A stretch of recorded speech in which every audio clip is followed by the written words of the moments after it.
Et voici, le voile du temple se déchira en deux. Depuis le haut jusqu'en bas, la terre trembla, les rochers se fendirent, les sépulcres s'ouvrirent, et plusieurs corps des saints qui étaient morts ressuscitèrent. Étant sortis des sépulcres après la résurrection de Jésus, ils entrèrent dans la ville sainte et apparurent à un grand nombre de personnes. Le centenier et ceux qui étaient avec lui pour garder Jésus, ayant vu le tremblement de terre et ceux qui venaient d'arriver, furent saisis d'une grande frayeur et dirent: assurément, cet homme était Fils de Dieu. Bien-aimé peuple de Dieu, par ces paroles qui nous relatent les circonstances dans lesquelles Jésus-Christ a rendu l'Esprit au Père, nous introduisons ce message de ce vendredi baptisé Vendredi Saint. Le Vendredi Saint est symboliquement le jour où la chrétienté tout entière se rassemble, non pour assister à la crucifixion, à la mort de Jésus, mais plutôt pour se souvenir du jour où le suprême sacrifice a été fait, ou a été accompli, pour que l'humanité tout entière soit délivrée de l'emprise du péché et de Satan. Jésus est crucifié au milieu des brigands, selon ce que nous dit la prophétie. Et pendant qu'il y est, plusieurs se moquent de lui, et même les brigands avec lui crucifié se moquent de lui. Mais ce qui importe pour nous, ce ne sont pas les moqueries des hommes, ce ne sont pas leurs injures, ce n'est même pas le fait que Jésus-Christ soit en train de crier au secours, parce que le récit nous dit qu'alors que les douleurs étaient très fortes, il a crié Élie, Élie, lama sabachthani, ce qui veut dire mon Dieu, pourquoi m'as-tu abandonné? Jésus-Christ avait-il été abandonné par le Père? Le Père avait-il régné son Fils comme les disciples ont régné leur Seigneur? Nous pensons que le Seigneur est l'homme d'avoir abandonné Jésus-Christ. Simplement, à la croix, il était en train d'accomplir ce pourquoi il est venu sur terre.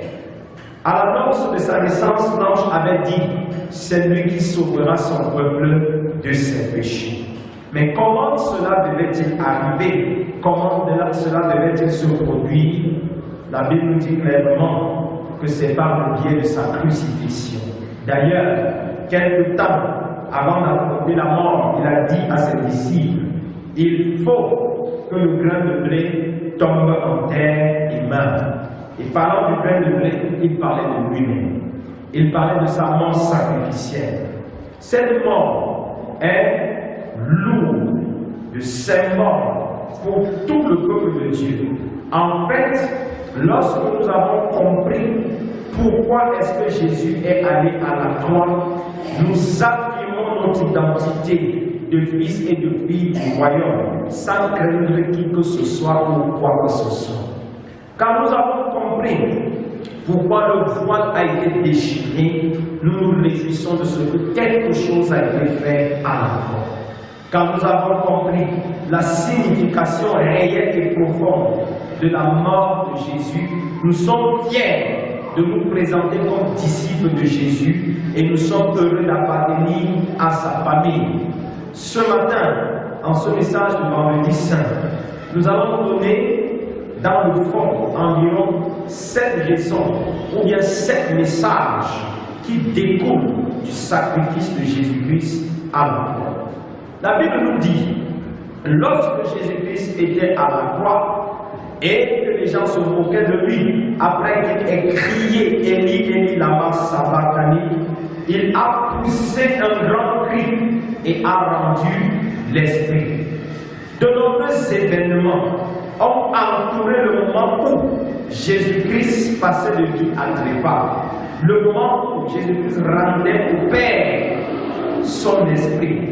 Cette mort nous enseigne premièrement que l'ancienne alliance venait ainsi de voir son terme et la nouvelle alliance était inaugurée.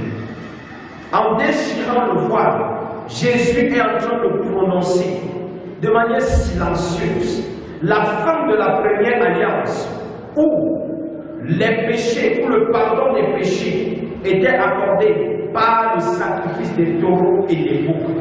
Jésus, en déchirant le voile, est en train de dire à l'humanité tout entière qu'une nouvelle ère a commencé, l'ère de la grâce, l'ère où on n'a plus besoin de courir après les sacrificateurs afin qu'ils portent devant le Seigneur le sacrifice de nos offrandes, mais que le sacrifice qu'il fallait pour que l'humanité soit sauvée vienne d'être fait. Voilà le premier message que nous devons garder de la mort de Jésus-Christ. Par le voile qui est déchiré, la Bible nous annonce une bonne nouvelle, c'est que nos péchés ont été expiés. Il n'est plus question que le souverain sacrificateur entre dans le temple avec le sang des boucs pour faire 7 fois, d'après ce qui est décrit dans Lévitique chapitre 7, 7 fois l'aspersion sur le propitiatoire pour que les péchés soient ôtés. Jésus, par sa mort, a ôté les péchés de l'humanité.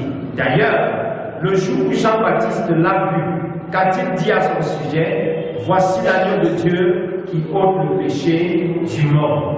Jésus venait ainsi d'ôter le péché du monde et de dire à tous ceux de sa génération, d'avant sa génération et des générations qui viendront, vos péchés ont été pardonnés, effacés et oubliés. En déchirant le voile, troisièmement, Jésus venait ainsi de montrer ou d'indiquer le chemin qui mène au Père. Dans Jean chapitre 14 au verset 6, il a dit « Je suis le chemin ». Comment est-ce que Jésus devait se montrer comme le chemin? La Bible nous enseigne que dans l'ancienne alliance, il était réservé non pas à tous les sacrificateurs, mais aux souverains sacrificateurs saints, d'entrer une fois dans le Saint des Saints, c'est-à-dire au-delà du voile, avec les péchés du peuple et ses propres péchés. Et dès lors qu'il sortait, le peuple pouvait célébrer, le peuple pouvait se réjouir et dire, le Seigneur nous a pardonné. Malheureusement pour eux, le souverain sacrificateur entrait et ressortait, mais le peuple restait pécheur. Malheureusement pour eux, le souverain sacrificateur entrait et ressortait, mais leur nature ne changeait pas. Ce qu'ils ont hérité d'Adam restait. Ce qu'ils ont reçu depuis la chute de l'homme restait. Malgré les sacrifices qui se multipliaient, l'homme ne pouvait pas passer du statut de rebelle, de perdu, à celui d'enfant de Dieu. Le seul sang qui pouvait permettre que les portes de la famille chrétienne soient ouvertes à tous, c'était le sang de Jésus-Christ. Ce n'était même pas le sang d'un ange, ce n'était même pas le sang des 24 vieillards, encore moins celui des chérubins. Seul le sang de Jésus nous donnait accès à la présence du Père. En déchirant ainsi le voile, Jésus-Christ est en train de nous dire que c'est la fin de toute intermédiation des sacrificateurs, ou bien de toute intermédiation entre Dieu et les hommes par les hommes. Seul le Fils de Dieu peut désormais être l'intermédiaire entre les hommes et Dieu. Le peuple, lorsqu'il avait péché, allait vers le souverain sacrificateur, ou vers un sacrificateur qui lui présentait sa situation, et s'il revenait au sacrificateur d'intercéder en sa faveur, de crier pour lui devant le Seigneur. Et nous comprenons pourquoi certains sacrificateurs véreux pouvaient même demander au peuple ce que Dieu n'a pas demandé, faute de quoi il serait maudit ou condamné. Jésus-Christ était en train de dire à quelqu'un, il n'y a aucun homme sur la terre qui soit capable d'intercéder pour toi, parce que moi seul désormais par mon sang, j'intercède en ta faveur devant le Père. Jésus était également en train de dire qu'il devient par là le souverain sacrificateur d'une nouvelle alliance, qui n'est pas entré dans le Saint des Saints, d'après Hébreux chapitre 9, fait des mains d'homme, mais qui est entré dans le tabernacle éternel du Père, non plus avec le sang des taureaux et des boucs, mais avec son propre sang. Et en cela, Il est à retenir qu'aucun sang qui est versé ne peut crier en ta faveur devant le Seigneur. Aucun sang humain, aucun sang des taureaux et des boucs, des animaux, des poules que l'on verse ne peut expier ton péché. Depuis que Jésus a dit au Père, entre tes mains je remets mon esprit, ton péché, ou alors Dieu n'est plus en colère contre toi. Et tout ce qu'il attend, c'est que parce que le voile a été déchiré, que tu aies libre accès dans sa présence. Il n'est plus question de recourir au saint pour qu'il prie pour toi. Et comme on le disait en semaine, il n'est même plus question d'aller vers la mère de Marie, de Jésus, pour qu'elle prie pour toi. Non, Jésus-Christ est devenu l'intermédiaire entre les hommes et Dieu, parce que c'est son sang qui a inauguré la nouvelle alliance. En déchirant le voile et par sa mort, Jésus-Christ a vaincu la mort. Sa victoire sur la mort est ici symbolisée par le fait que dès qu'il rend là, les sépulcres s'ouvrent et ceux qui sont morts dans l'espérance ressuscitent et apparaissent. La Bible ne nous dit pas qu'ils ont vécu après, mais la Bible dit qu'ils apparaissent prophétiquement parlant. C'était l'image de ce que quand le Fils de l'homme viendra dans sa gloire, les saints ressusciteront et ils régneront éternellement avec lui. Tous ceux qui vivent dans l'espérance du retour du Seigneur, quand il viendra dans sa gloire, de même que le jour où il a rendu l'esprit au Père, les saints sont sortis de leur sépulcre. La Bible dit que les morts en Christ ressusciteront et ils seront enlevés avec les vivants. Ceux qui ont passé leur vie à se moquer de Jésus, à mépriser le message de l'Évangile, seront témoins de ces choses. Ils verront ces choses et ils pleureront amèrement. Ils pourront, comme le centenier romain et les autres, confesser mais tardivement la seigneurie de Jésus. L'important n'est pas de reconnaître que Jésus-Christ est Seigneur, mais c'est de confesser qu'il est Seigneur. Au lieu de confesser sa seigneurie, ils ont certainement passé le temps à se moquer de lui à la croix, à voir comment son père l'a abandonné et comment celui qui a passé sa vie à faire des miracles est oublié par celui qui lui a donné la puissance pour faire des miracles. Mais ce qu'il ne savait pas, c'était qu'en réalité, Dieu n'avait pas oublié son Fils. C'était simplement que Jésus était en train d'accomplir sa mission. Et pendant qu'il est en train d'accomplir sa mission, tout ce que le Père a à faire, c'est de garder le silence et de le laisser faire librement ce pourquoi il est venu sur terre.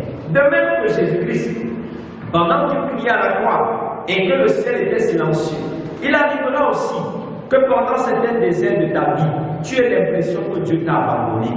Tu as l'impression que Dieu ne se souvient plus de toi. Tu as l'impression que Dieu n'a pas jeté son regard favorable sur toi. Non, il ne t'a pas oublié. Mais c'est simplement que tu es en train de passer par un test qui va te préparer pour la seconde étape. Jésus était en train de passer à un autre niveau. Parce que pour qu'il y ait résurrection et victoire, il fallait d'abord qu'il y ait la croix et le sépulcre. C'est la même chose dans nos vies. Il y a des gloires qui doivent être précédées par la souffrance. Il y a des triomphes qui doivent être précédés par la crucifixion. C'est pourquoi Paul pouvait dire à Timothée, son fils, souffre avec moi comme un bon soldat de Jésus-Christ. En tant que soldat de Jésus-Christ, nous ne serons pas épargnés de la croix. Jésus est mort sur la croix pour te démontrer aussi que pour atteindre la gloire comme lui, il y a des épreuves, il y a des tests auxquels tu seras soumis.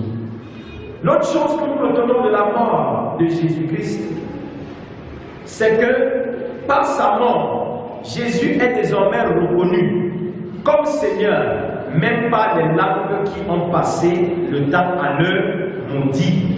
Nous avons dit précédemment que dès lors qu'il a fermé les yeux, le centenier romain et tous ceux qui précédemment se moquaient de lui, qu'est-ce qu'ils ont dit? Assurément, cet homme était fils de Dieu.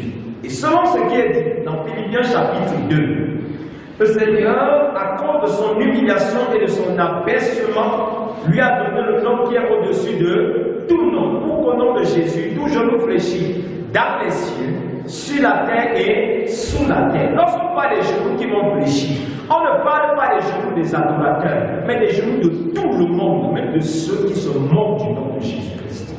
On ne parle pas seulement des genoux des enfants de lumière, même dans le règne des ténèbres, on reconnaîtra la Seigneurie de Jésus et devant lui tous vont se prosterner. La parole de Dieu nous dit d'ailleurs que le jour viendra où tous les rois de la terre apporteront leur couronne et leur gloire et viendront jeter tout cela aux pieds de Jésus-Christ. Ainsi, par leur confession, ils ont démontré que le Seigneur, qui mérite d'être glorifié, d'être élevé et d'être célébré, ce ne sont pas ceux que les hommes ont fabriqués, mais c'est celui qui est venu d'en haut. La Bible dit que l'élévation vient ni de l'Orient, ni de l'Occident, mais l'élévation vient de l'Éternel. C'est celui que l'Éternel a établi qui mérite d'être célébré et d'être élevé. L'autre chose que nous devons retenir, je crois, c'est la dernière, c'est que par sa mort, Jésus-Christ a démontré que la nature tout entière est soumise à son autorité et à sa puissance. Que rien dans l'univers n'est au-dessus de lui et que tout s'incline devant lui. Avant qu'il ne meure, la Bible me dit que pendant quelques heures, il y a eu des ténèbres dans toute la ville. Et quand on essaie de calculer, c'était pratiquement de 12 heures à 15 heures. 3 heures de ténèbres dans la nuit. Et on peut se poser dans la journée. Et on peut se poser la question, pourquoi les ténèbres en plein jour? Jésus est présenté comme le soleil de justice. Et alors que le soleil de justice était en train de s'éteindre, même le soleil naturel a dit, je ne peux pas briller quand le soleil de justice est en train de s'éteindre. Un autre message qui démontre l'autorité de Jésus-Christ sur la création tout entière, c'est que pendant que Jésus ferme les yeux, la terre a tremblé. La terre tout entière a reconnu la main de celui qui a établi toutes choses. La main et la gloire, la puissance de celui qui a fait toutes choses. Et en tremblant, soit elle est en train de célébrer son roi, soit elle est en train de se soumettre à son roi. Mais la terre qui tremble représente le monde entier, avec tous les humains qui, devant Jésus-Christ, voyaient son roi et disaient, d'ailleurs les langues qui vont confesser après vont certifier, cet homme est le Fils de Dieu et c'est celui qui mérite notre adoration. L'autre signe de la nature, c'est que les rochers se sont fendus et la Bible présente Jésus comme le rocher des âges. Comment est-ce que le rocher des âges peut être en train de se briser et les autres rochers résistent? Les rochers ne pouvaient que se briser aussi pendant que le roc des âges se brisait. Jésus en fait, le souverain roi, Jésus en fait, l'agneau de Dieu qui a ôté les péchés de l'humanité, est mort afin que par sa mort nous ayons la vie. Est mort afin que par sa mort Satan soit vaincu. Est mort afin que par sa mort rien ne prenne plus jamais sa place dans nos vies.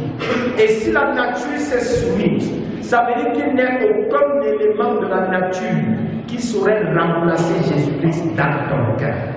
Il n'est pas d'âme, il n'est pas de rocher, il n'est pas de cours d'eau, il n'est pas de rivière qui puisse remplacer Jésus-Christ dans la vie de qui que ce soit.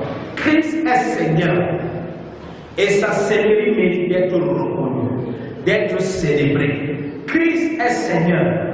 Il a inauguré le règne de la grâce et c'est dans ce règne que nous sommes désormais. Et en tant que fils et filles de la grâce, reconnaissons en lui et en lui seul celui dont la mort nous a justifiés et nous a libérés du pouvoir de Satan. Reconnaissons en lui et en lui seul celui dont la mort a déchiré le voile et m'a dit que désormais, pour aller dans la présence du Père, je n'ai pas besoin de protocole. Et m'a dit que désormais, pour parler au Père, j'ai un intermédiaire qui s'appelle Jésus. Mon intermédiaire, ce n'est pas mon ancêtre, même si je les aime.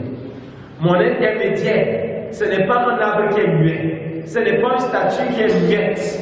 Mon intermédiaire, c'est Jésus. Il a dit, je suis le chemin, la vérité et la vie. Nul ne vient au Père sans passer par moi. Le voile est déchiré. L'accès est désormais libre.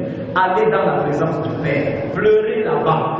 Réjouissez-vous là-bas. Dansez là-bas. Vous avez tout le droit. Jésus a démontré au sacrificateur qu'il est venu afin que tous soient un royaume de sacrificateurs et que tous puissent parler au Père, tous puissent se réjouir dans la présence du Père. Voilà la bonne nouvelle de la mort de Jésus. Et notre vœu, enfin, c'est que personne de nous, par sa vie, par ses comportements et par ses agissements, ne remette Jésus-Christ à la croix. Si le message de la mort de Jésus est prêché et que tu le reçois et continues à te moquer de lui, tu es en train d'insulter ce qu'il a fait à la croix. Or, il n'est pas question d'insulter ce qu'il a fait à la croix, mais de le célébrer plutôt, parce que sa mort nous a libérés de la malédiction. Soyons bénis au nom de Jésus. Amen. Amen. Toujours Dieu, bénissons le Seigneur, chantons et chantons.